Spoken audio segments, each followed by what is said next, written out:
Fala galera, sejam bem-vindos para mais um quadro onde eu vou responder a pergunta que você enviou.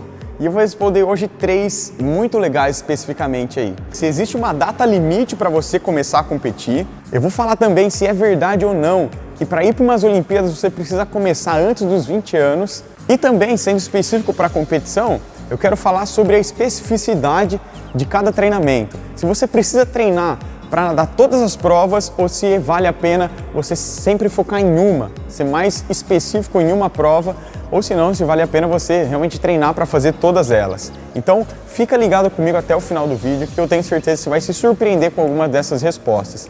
E já convido vocês a mandar também outras perguntas que você tiver para eu responder aqui. Vamos que vamos! O Leonardo perguntou aqui: eu sempre gostei muito de natação, mas acabei parando por causa de muito estudo e faculdade. Eu gostaria de voltar e até competir, competições da cidade mesmo. Será que existe uma idade limite para voltar a nadar e competir? Bom, Leonardo, não existe uma idade específica para competir. Não existe uma data limite para você competir. Você pode competir até os 20 anos, ou até os 30, 40, 50, 60. Eu já vi numa competição que eu fui, um cara de 102 anos competindo, é isso mesmo. São competições Masters, onde elas são feitas com uma divisão de categoria. Então você compete com o pessoal da sua idade, né? E essa categoria, ela justamente foi feita para isso, para que as pessoas, depois de um tempo de experiência, ainda consigam competir, ainda consigam sentir a emoção de competição e também de ter a oportunidade de nadar com pessoas da mesma idade. Então é uma competição super bacana. Na natação ela chama Masters, mas em outras modalidades ela também pode ser chamada de Age Group, ou divisão de acesso, ou se não, simplesmente um atleta amador. E não tem idade limite para competir, você pode continuar competindo pelo tanto que você quiser. Agora, é um outro ponto, se a gente falar profissionalmente, cada pessoa tem uma certa idade que começa a cair um pouco a performance. E eu estou falando das condições físicas mesmo. Os níveis hormonais vão caindo, a própria pessoa vai envelhecendo um pouco. E isso é comum, isso é natural. Então a gente vê um certo padrão de idade nas competições. Existem, obviamente, uns outliers, algumas pessoas que fogem desse padrão, mas o que a gente encontra é que existe sim uma média de pessoas na idade. Uma coisa que você pode fazer para descobrir na sua modalidade específica é ver numa final olímpica qual que é a média de idade das pessoas que estão competindo. E aí você vai saber o quanto que essas pessoas são mais velhas ou mais novas que você. É uma coisa muito interessante e vale a pena você fazer isso porque, teoricamente, isso pode dizer qual que é a melhor idade para que você performe naquela prova específica. Mas lembrando que não é nenhuma regra e cada pessoa adota uma estratégia diferente, adota uma prova diferente e uma coisa que conta muito nessas horas é a própria experiência do nadador. E quanto mais velho, quanto mais tempo ele tiver de piscina, mais experiente ele é. E vamos para a segunda pergunta. O Lucas Ribeiro Cover perguntou assim: em relação a se tornar um atleta olímpico, dizem que é preciso iniciar antes dos 20 anos, isso é verdade? Eu iniciei aos 24 e avancei muito nesses quase 2 anos. E tô visando competir e me tornar um atleta federado. Eu sonho com isso todos os dias e sempre vejo seu canal e foco nas técnicas nos treinos. Bom, vamos lá. Primeiro, Lucas, manda bala, siga o seu sonho e você pode sim se tornar um atleta federado. Agora respondendo a primeira pergunta. Bom, Lucas, isso não é verdade. É mentira que você precisa iniciar antes dos 20 anos para competir em umas Olimpíadas.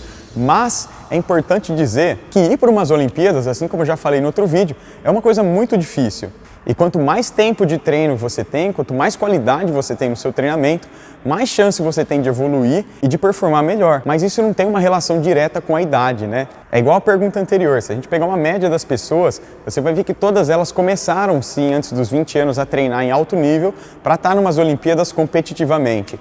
Mas isso não é uma regra e podem existir pessoas que simplesmente começam a competir uma modalidade, começam a ir muito bem e no próximo ano já vai para as Olimpíadas. Isso acontece, eu não vou lembrar de algum exemplo para falar para você, mas eu tenho certeza absoluta que na história das Olimpíadas existe alguém que já fez isso. Então, resumindo, não é uma regra começar antes dos 20 anos, não existe uma regra que determina isso, mas a experiência é uma coisa que vale muito e pesa muito na hora de você conseguir uma vaga nas Olimpíadas. E bora lá para a terceira pergunta e a última do dia. E antes dela, eu quero pedir para vocês se inscreverem aqui no canal se você já não é inscrito ainda e conhecer também meus outros vídeos onde eu falo bastante sobre natação e esporte e eu vou deixar tudo no link da descrição aqui.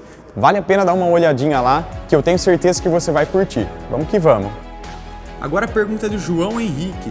Jota, em relação a se tornar um atleta olímpico, vale mais a pena investir em uma categoria específica ou é viável treinar para todas as modalidades? Qual delas é a mais difícil e a mais fácil?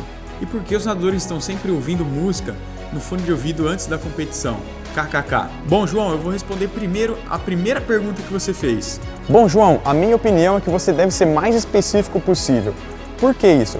Porque quanto maior o seu nível de atleta, você precisa focar em uma modalidade específica para ser melhor ainda. É aquela história, né? Quando a gente divide muito o nosso tempo em várias coisas diferentes, a gente acaba não ficando bom em nada. Então, para você ser muito bom, específico em alguma modalidade, que é o que a gente precisa numas Olimpíadas, ser muito bom numa modalidade específica para ser competitivo, a gente precisa focar realmente numas Olimpíadas. A gente vê o Bruno Fratos aí, né? Ele é específico do 50 livre, ou seja, todos os treinos da vida dele ele vai fazer específico para essa prova. Ele vai treinar todas as estratégias possíveis para nadar essa prova o máximo possível, o mais rápido possível. Dificilmente você vai ver alguém que nada uma prova de 1.500 e uma prova de 50 metros livre em alta performance. Alta performance, galera, eu não estou falando nem de competição master, eu estou falando de Olimpíadas mesmo. Quanto mais alto nível você fica, para ficar bem competitivo com essa galera, você precisa ser muito específico e treinar cada vez mais específico, tá? O que existe, né? Existem aquelas pessoas como, por exemplo, o Caleb Dressel, que é um cara muito versátil, e ele nada o seu 100 livre, seu 50 borboleta, 100 borboleta e algumas outras provas de velocidade. Mas pode reparar que a gente não foge do caráter de velocidade. Ele é um cara velocista, ele não vai passar de 200 metros. Então, se ele partir para provas de 200 metros, 400 metros, 800 metros, pode ter certeza que outras pessoas vão ganhar dele nessa prova. E isso, pessoal, é muito individual. Então, tem a própria fisiologia do corpo de cada atleta, que vai determinar qual prova específica que ele deve nadar. Existem testes para isso. E também vai muito da vontade da pessoa, no que ela quer ser mais específica, no que ela quer ser bom, no que ela quer focar. E aí, todo o seu treino vai ser focado nessa prova específica. Beleza? Espero que vocês tenham gostado e espero que vocês também tenham se inscrito no canal e mandado as perguntas aqui, porque eu vou aguardar e ler todas aí também, hein? Vamos que vamos! Eu sou o Jota e esse é o canal Nada Melhor.